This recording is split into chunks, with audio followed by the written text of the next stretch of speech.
They call it the Great British Alternative to the Porsche 911.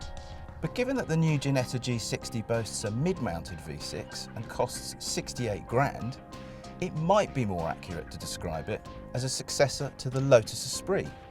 In reality, of course, the G60 is harder to pigeonhole than that. It's born out of the ashes of a car called the Fabio GTS, if you can remember that far back. What's it actually like then? Time to find out.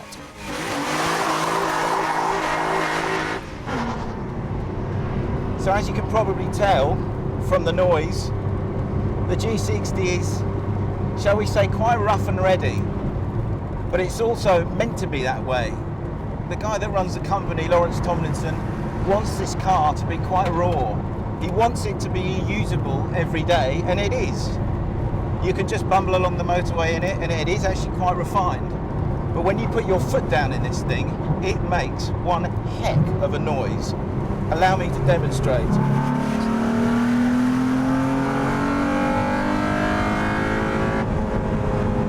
Wow. So I've been driving this car for the thick end of a day now, and I've been trying to work out what it feels like to drive. And I think I've got it. It feels a bit like an NSX Type R, the first generation one. And I guess you can't really pay much more of a compliment to this car than that.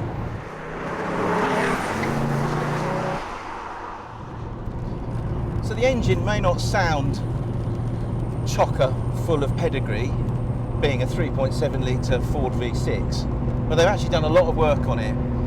And it's not rippling with power, it's got 310 bhp.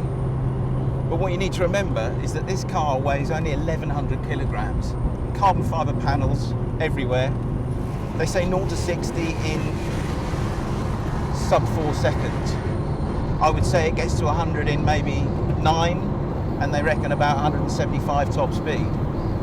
Whatever the numbers are, when you put your foot down, it properly goes, this thing. It feels really urgent in a way that only a car that weighs 1,100 kilograms does.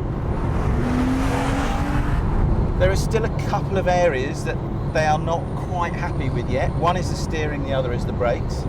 I actually quite like the steering, but there's no power assistance. So what that means is that on the move, going quickly, you get lovely, lovely feel, lots of response, really nice old-fashioned, honest steering, which is great.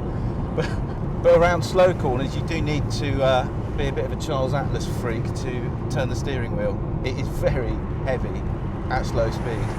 The brakes, they just need a bit more response. There's proper power and lovely feel through the pedal when you're really leaning on them. But when you're braking lightly, you could do with a bit more bite to them, I think. And that's going to come. That's part of the development process. One thing to bear in mind though, no ABS, no traction control, no power steering, no nothing. You are on your own in this car. And that's what will sell it to some people.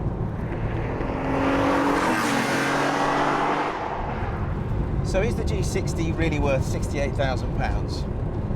To begin with, I have to say I did wonder, because you look at it and you think, that's an awful lot of money for a car I've never heard of. But actually, having spent a day with this car and realised just how good it is and how much better it will be, 68 grand doesn't sound that much to me. You could even say it's a bit of a bargain.